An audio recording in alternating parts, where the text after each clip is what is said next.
नमस्कार दोस्तों, VVIP news के इस विशेष एपिसोड में मैं राज कौशिक आपका स्वागत करता हूं, आपको प्रणाम करता हूं। दोस्तों, खुशी की बात है कि आपके प्यार, स्नेह और आशीर्वाद के बल पर वीवीआईपी न्यूज ने 1 साल पूरा कर लिया है। इस दौरान हमने विभिन्न राजनीतिक, सामाजिक और धार्मिक विषयों पर आपसे बातचीत की, विश्लेषण किया। हमें खुशी है कि हमें आपका प्यार बराबर मिल रहा है। एक शायर ने कहा है कि किसी को गिराया न खुद को उछाला, कटा जिंदगी का सफर धीरे धीरे। किसी को गिराया ना खुद को उछाला, कटा जिंदगी का सफर धीरे धीरे। जहां लोग पहुंचे छलांगे लगाकर, वहीं हम भी पहुंचे मगर धीरे धीरे। दोस्तों, हमारा यह सफर इसलिए ज्यादा महत्वपूर्ण रहा है क्योंकि हमारे हम सफर आप हैं।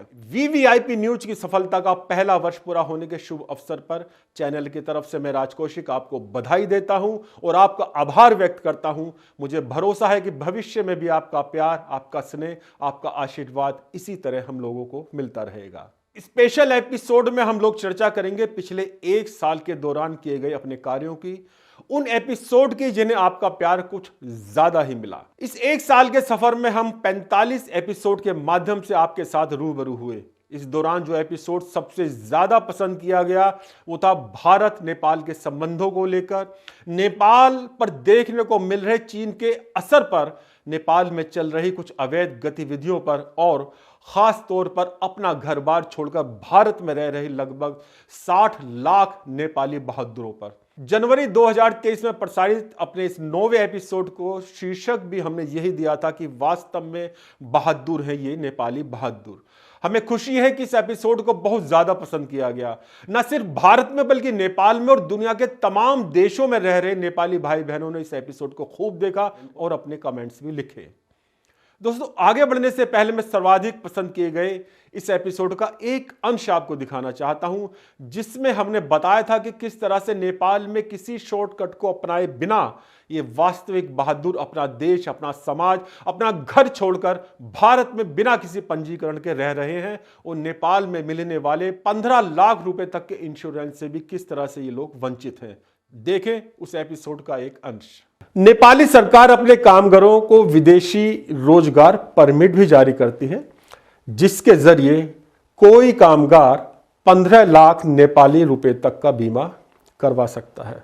मित्रों, देखिए, ये सारे कानून और सुविधाएं नेपाल के उन श्रमिकों पर लागू नहीं होते जो भारत में आकर काम करते हैं। पिछले दिनों नेपाल की सुप्रीम कोर्ट में इस मुद्दे पर निर्मल कुमार उप्रेती ने एक याचिका दायर की। उसके बाद सुप्रीम कोर्ट ने नेपाल सरकार को नोटिस भी दिया कि भारत में काम कर रहे नेपाली लोगों के हितों की नेपाली सरकार के जरिए की जा रही अनदेखी नेपाल के विदेशी रोजगार कानून का उल्लंघन क्यों ना माना जाए। बीबीसी से बातचीत के दौरान निर्मल कुमार उप्रेती ने कहा है कि नेपाली प्रवासी मजदूरों के लिए भारत भी अन्य देशों की तरह एक विदेशी मुल्क है, लेकिन विदेशी मजदूर होने का कोई भी दस्तावेजी सबूत ना होने के कारण नेपाली नागरिक किसी भी तरह के मुआवजे या सुविधा से वंचित ही रहते हैं। जो दूसरे देशों में काम कर रहे नेपाली कामगारों को तो मिलता है, लेकिन भारत में रह रहे नेपाली युवकों को नहीं मिलता। दोस्तों, आमतौर पर माना जाता है कि राजनीतिक विषय इस समय सभी विषयों पर, सभी मुद्दों पर हावी रहते हैं और लोग उन्हें सबसे ज्यादा पसंद करते हैं। लेकिन इस 1 साल के दौरान हमारा अनुभव इससे कुछ हटकर रहा। सामाजिक विषय का हमारा नेपाली बहादुरों वाला एपिसोड जहां सबसे ज्यादा देखा गया, वहीं उसके बाद सबसे अधिक देखा जाने वाला हमारा एपिसोड धार्मिक विषय का रहा। भारतवर्ष को अखंड और अक्षुण्ण रखने के लिए आध्यात्मिक जगत की विभूतियों ने समय समय पर बड़े बड़े प्रयास किए हैं। जिस समय ये प्रयास हो रहे होते हैं, भले ही उस समय उनका प्रभाव, उनका महत्व बहुत ज्यादा समझ में नहीं आता हो, लेकिन शने शने हम महसूस करने लगते हैं कि वो प्रयास कितने महत्वपूर्ण थे। जगत गुरु आदि शंकराचार्य ने उत्तर, दक्षिण, पूर्व और पश्चिम में 4 पीठों की स्थापना कर भारत को अखंड रखा। ये पीठ सनातन धर्म और परंपराओं को मानने वालों के लिए सर्वाधिक पूजनीय 4 धाम हैं, जिन्हें हम केदारनाथ, रामेश्वरम, द्वारिका और जगन्नाथपुरी के नाम से जानते हैं। कुछ ऐसे ही भौगोलिक रूप से देखें तो 12 ज्योतिर्लिंग भी भारत को आध्यात्मिक, दार्शनिक और सनातनी रूप से एक सूत्र में पिरोए रखने का अहम कार्य कर रहे हैं। इन सभी 12 ज्योतिर्लिंग पर राम कथा वक्ता संत मुरारी बापू ने जुलाई में राम कथा की थी। इन 12 ज्योतिर्लिंग यानी उत्तराखंड के केदारनाथ, उत्तर प्रदेश में बनारस के काशी विश्वनाथ, झारखंड में बैद्यनाथ, महाराष्ट्र में नागेश्वर, भीमाशंकर, त्र्यंबकेश्वर और घृष्णेश्वर, मध्य प्रदेश में ओमकारेश्वर और महाकालेश्वर, उज्जैन और गुजरात में नागेश्वर और सोमनाथ और दक्षिण भारत में रामेश्वरम और मल्लिकार्जुन। श्रद्धालुओं के पहुंचने के लिए 2 विशेष ट्रेन चलाई गई थी। मोरारी बापू भी एक ट्रेन में सवार थे। यह एक ऐतिहासिक यात्रा थी जिसने पूरे देश को धार्मिक और सांस्कृतिक रूप से जोड़ने का कार्य किया। इस पूरे आयोजन की जानकारी हमने अपने 31वें एपिसोड में दी थी, जिसका शीर्षक था 12 ज्योतिर्लिंग में राम कथा गंगा बहाएंगे मोरारी बापू। इस एपिसोड को भी बहुत अधिक प्यार, स्नेह और आशीर्वाद मिला। इस एपिसोड का एक विशेष अंश आपके सामने रख रहा हूं। 12 ज्योतिर्लिंग में ये कथा कहने का एक मतलब ये है कि हमारे जगत गुरु आदि शंकराचार्य भगवान ने 4 पीठ स्थाप करके भारत को अखंड रखा था, पूर्व पश्चिम उत्तर दक्षिण। आप देखिए भारत का मानचित्र, तो 12 ज्योतिर्लिंग भी पूरे भारत को कवर किए हुए। इधर उत्तर में जाओ तो केदार है, साउथ में जाओ तो रामेश्वरम है, पूर्व में आप जाओ तो वहाँ 2-2, 3-3 है, और पश्चिम में आओ तो हमारा द्वारका के पास नागेश्वर है। तो ये पूरे भारत की एकता का, और एकता के साथ एकेश्वरवाद देश में और दुनिया में ये जोड़ने की प्रक्रिया की आज सर्वाधिक आवश्यकता है। हम कटे जा रहे हैं किसी न किसी विचारों से, घटनाओं से, मानवीय स्वभाव के कारण एक दूसरे बिलग होते। मुझे लगता है कि ये यात्रा, मैं कोई और नाम नहीं दूंगा इस यात्रा, क्योंकि यात्रा ये कहीं चलती है, सब करते हैं जी, लेकिन ये यात्रा नेक यात्रा है और एक यात्रा है जी। तो इस माध्यम से जैसे भगवान राम ने सेतु बंद किया, सबको जोड़ा, पत्थरों को, राक्षसों को, बंदरों को, रीछों को, मनुष्यों को, सबको एक किया। तो भारत का ईश्वर कौन है? सेतु। सेतु ही भारत का ईश्वर। कि समन्वय, संवाद, जोड़ना, तो बीज बो रहे हैं। दोस्तों, आज से ठीक 1 साल पहले दिसंबर 2022 में हम अपना पहला एपिसोड मैं गाजियाबाद हूं लेकर आपके बीच आए थे। लोकप्रियता की दृष्टि से देखा जाए तो यह एपिसोड 3रे स्थान पर रहा, यानी इस एपिसोड का आपका भरपूर प्यार और आशीर्वाद मिला। दोस्तों, राजधानी दिल्ली से सटे गाजियाबाद को लेकर कुछ वर्ष पहले तक नकारात्मक खबरें ज्यादा सुनने को मिलती थी। एक लंबा दौर ऐसा भी रहा जब क्राइम सिटी के रूप में गाजियाबाद की पहचान बना दी गई। अपने पहले एपिसोड में हमने बताया था कि गाजियाबाद जनपद किसी भी अच्छे से अच्छे जनपद शहर से कम नहीं है। यह शहर क्यों रहने लायक है, यह भी हमने बताया। साथ ही इसके ऐतिहासिक महत्व की जानकारी भी दी। चौधरी चरण सिंह जैसी बड़ी राजनीतिक हस्तियां गाजियाबाद से जुड़ी रही हैं, वो भी हमने बताया था। फिल्म जगत में गाजियाबाद के लोगों की क्या भूमिका रही है, उस पर भी हमने प्रकाश डाला था। गाजियाबाद पूरी दुनिया में तेजी से विकसित हो रहे शहरों में से एक है।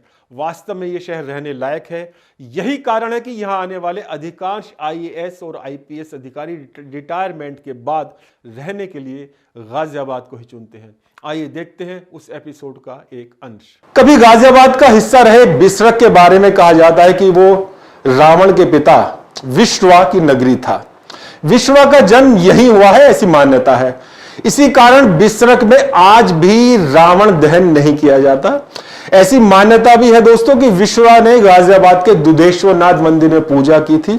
यह मंदिर गाजियाबाद की एक बड़ी धार्मिक पूंजी है।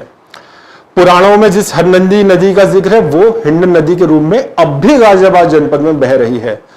हिंडन नदी के किनारे कसेरी की खुदाई में यह पाया गया है कि इस क्षेत्र में ईसा से 2500 वर्ष पूर्व सभ्यता विकसित हो चुकी थी। दोस्तों, सामाजिक, आध्यात्मिक और स्थानीय विषयों के बाद हम बात करेंगे राजनीति की। 4थे नंबर पर हमारा सर्वाधिक लोकप्रिय एपिसोड रहा एपिसोड नंबर 2, जनप्रतिनिधि वर्सेस जनप्रतिनिधि।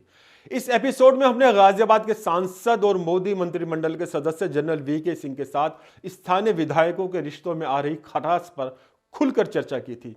दोनों ही पक्षों की खूबियां और खामियां भी हमने सामने रखने की कोशिश की थी। मुझे याद है उस एपिसोड में डॉक्टर कुंवर बेचैन के 2 शेर मैंने अपने प्रतिनिधियों को समर्पित किए थे। वो थे, कुछ तुम बदल के देखो, कुछ हम बदल के देखें, जैसे भी हो दिलों का मौसम बदल के देखें, ये आईने भला क्या बदलेंगे अपनी फितरत, आइए कि हम ही अपनी सूरत बदल के देखें। मित्रों, खास बात यह है कि एक साल बाद भी स्थिति लगभग वैसी की वैसी ही है। कोई पॉजिटिव बदलाव जनप्रतिनिधियों के बीच संबंधों के मामले में देखने को नहीं मिला है, यानी आईने भी वैसे ही है और सूरत भी वैसी ही है। हाँ, इस बीच एक नई चीज जरूर देखी गई। जनरल वीके सिंह को योगी आदित्यनाथ का बेहद नजदीकी माना जाता रहा है। इस एक वर्ष में शहर विधायक अतुल गर्ग की नजदीकियां भी योगी आदित्यनाथ के साथ कुछ बढ़ी हुई दिखाई दे रही हैं। अतुल गर्ग के कॉलेज काइट में भी मुख्यमंत्री योगी आदित्यनाथ पधारे और मंच से कई बार अतुल गर्ग का नाम लेते हुए उनके कॉलेज की खुलकर प्रशंसा की। उसके बाद दिसंबर यानी इसी महीने अतुल गर्ग ने जब मुख्यमंत्री आवास पर जाकर मुख्यमंत्री से मुलाकात की तो इसकी सूचना खुद मुख्यमंत्री की तरफ से सोशल मीडिया पर फोटो सहित डाली गई। उससे यह संदेश जरूर गया है कि मुख्यमंत्री योगी आदित्यनाथ जनरल वीके सिंह और शहर विधायक अतुल गर्ग के बीच संतुलन बनाने की कोशिश कर रहे हैं। मित्रों, आगे बढ़ने से पहले हम अपने उस एपिसोड जनप्रतिनिधि वर्सेस जनप्रतिनिधि का एक अंश भी आपको दिखाना चाहते हैं। देखिएगा वो अंश। दरअसल स्थानीय जनप्रतिनिधि और जनरल वीके सिंह के बीच तालमेल न होने की खबरें यूं तो बहुत दिनों से राजनीतिक गलियारे में उड़ रही हैं, मगर 5 नवंबर को कलेक्ट्रेट सभागार में वीके सिंह की अध्यक्षता में हुई एक सरकारी बैठक में किसी भी स्थानीय जनप्रतिनिधि के ना पहुंचने पर इन खबरों को मानो पंख लग गए। मीडिया ने सुर्खियां बनाकर इन खबर को छापा। यह बैठक थी जिला विकास समन्वय एवं निगरानी समिति यानी दिशा की। गाजियाबाद के विधायक व पूर्व मंत्री अतुल गर्ग, मेयर आशा शर्मा, साहिबाबाद के विधायक सुनील शर्मा, लोनी के विधायक नंदकिशोर गुर्जर, मुरादनगर के विधायक अजीत पाल त्यागी और एमएलसी दिनेश गोयल इस बैठक में नहीं पहुंचे। हाल ही में यूपी के मंत्री बने एमएलसी नरेंद्र कश्यप भी बैठक में नहीं पहुंचे। हाँ, उन्होंने अपने प्रतिनिधि को बैठक में जरूर भेजा। हर प्रोग्राम में अपनी उपस्थिति दर्ज कराने वाले गाजियाबाद निवासी राज्यसभा सांसद अनिल अग्रवाल ने भी बैठक से दूरी बनाई। मोदी नगर के एमएलए डॉक्टर मंजू सिवाच के अलावा सभी जनप्रतिनिधि अनुपस्थित रहे। खास बात यह है कि इनमें से ज्यादातर जनप्रतिनिधि उस दिन गाजियाबाद में ही थे और अन्य कार्यक्रमों में वे शामिल भी हुए थे। दोस्तों, राजनीति की बात चल रही है तो मैं अपने चौथे एपिसोड का जिक्र जरूर करना चाहूंगा, जिसका शीर्षक हमने दिया था गोधरा से और मजबूत होगी योगी आदित्यनाथ की धरा। इस एपिसोड को भी बहुत पसंद किया गया था। गुजरात विधानसभा चुनाव के परिणाम आने से ठीक पहले इस एपिसोड में, जैसा कि हमने कहा था, पिछले एक वर्ष के दौरान हम सभी लोग देख रहे हैं योगी आदित्यनाथ की राजनीतिक जमीन न सिर्फ उत्तर प्रदेश में बल्कि पूरे देश में मजबूत हो रही है। मध्य प्रदेश, राजस्थान और छत्तीसगढ़ के विधानसभा चुनाव में भी प्रचार के लिए उनको कई स्थानों पर भेजा गया। जिन क्षेत्रों में योगी आदित्यनाथ प्रचार के लिए गए थे उनमें से अधिकांश सीट भाजपा ने जीती हैं। उस एपिसोड में गुजरात विधानसभा चुनाव के परिणाम के बारे में जो अनुमान हमने बताया था वो भी बिल्कुल सटीक बैठा था। मैंने कहा था, मेरा मानना है कि इस बार भाजपा फिर से सरकार बनाने जा रही है और उसकी सीटों की स्थिति भी सम्मानजनक होगी। कोई आश्चर्य नहीं कि इस बार भाजपा को पहले से भी ज्यादा सीटें मिल जाएं। अच्छी खासी संख्या में भाजपा के विधायक जीतेंगे और दोस्तों, आप जानते हैं गुजरात में बिल्कुल ऐसा ही हुआ। आइए देखते हैं क्या कहा था मैंने उस एपिसोड में। तमाम जानकार लोगों ने अपने अपने दावे किए हैं, हम लोग देखते रहते हैं, सुनते रहते हैं और राजनीतिक दल तो अपने अपने हिसाब से दावे करते ही रहते हैं। उन दावों प्रतिदावों में बहुत ज्यादा ना जाते हुए मैं सिर्फ कुछ शब्दों में गुजरात के चुनाव परिणाम के बारे में अपना अनुमान आपके सामने रख देता हूं। मेरा मानना है कि इस बार भाजपा फिर से सरकार बनाने जा रही है और उसकी सीटों की स्थिति भी सम्मानजनक होगी। कोई आश्चर्य नहीं कि इस बार भाजपा को पहले से भी ज्यादा सीटें मिल जाए। अच्छी खासी संख्या में भाजपा के विधायक जीतकर विधानसभा में पहुंचेंगे। दोस्तों, वीवीआईपी न्यूज के जो एपिसोड सबसे ज्यादा देखे गए उनमें क्रिकेट के भी 2 एपिसोड रहे। फरवरी में प्रसारित हमारा एपिसोड नंबर 15 आईपीएल की तरह आ रहा है, आईवीपीएल सुपर हिट रहा। आईवीपीएल यानी इंडियन वेटरन प्रीमियम लीग। इसी क्रम को बाद में आगे बढ़ाते हुए जुलाई में एपिसोड नंबर 28 हमने प्रसारित किया था, जिसका शीर्षक था होने वाला है क्रिकेट का बड़ा खेला। दोनों ही एपिसोड बहुत पसंद किए गए। दरअसल इंडियन प्रीमियम लीग यानी आईपीएल की तरह इंडियन वेटरन प्रीमियम लीग भी जल्दी शुरू होने जा रहा है। क्रिकेट के हजारों प्रेमियों ने हमारे एपिसोड देखे और उनकी सराहना करते हुए अपने कमेंट्स लिखे। क्या है आईवीपीएल, इसकी जानकारी हमने इन एपिसोड में विस्तार से दी। आइए देखते हैं उसका एक अंश, जिसमें board of veteran cricket in India के कार्यकारी अध्यक्ष प्रवीण त्यागी जानकारी दे रहे हैं आईवीपीएल के बारे में। हमारे इंडिया में एक बोर्ड है जिसका नाम है board for veteran cricket in India, यानी बीवीसीआई। बीवीसीआई हमारा 25 साल पुराना बोर्ड है, जिसकी स्थापना हमारे पूर्व टेस्ट प्लेयर, हमारे मंत्री यूपी सरकार के श्री चेतन चौहान जी, जो हमारे बीच में नहीं है, उन्होंने इस बोर्ड की स्थापना सन 1998 में इसकी स्थापना की थी। इस बोर्ड में हमारे 40 एंड अबव ईयर्स यानी 40 साल से ऊपर के खिलाड़ी इसमें पार्टिसिपेट करते हैं। पिछले 25 साल से लगातार ये बोर्ड पूरे भारतवर्ष में एक चैंपियनशिप अपनी आयोजित करता जा रहा है जी। और मैं आपको बताऊं कि ये उसी प्रकार से जैसे बीवीसीआई की क्रिकेट होती है, inter district, inter state, inter zonal, और फिर ये ऑल इंडिया चैंपियनशिप पूरे भारतवर्ष में रोटेशन में हर जोन में हर साल चेंज होती रहती है। जैसे कि मैं बताऊं, इस साल की जो हमारी ऑल इंडिया चैंपियनशिप थी वो गोवा में हुई जी। एंड गोवा में हमारे उत्तर प्रदेश की टीम वहाँ की चैंपियन रही है। इस प्रकार से ये हमारे बोर्ड के कार्य करने की प्रणाली है। क्रिकेट 40 साल से ऊपर के खिलाड़ी खेलते हैं, वो खिलाड़ी खेलते हैं जो इंडिया खेल चुके हैं या इंडिया अच्छे खिलाड़ी होने के बावजूद भी इंडिया नहीं खेल पाए जी।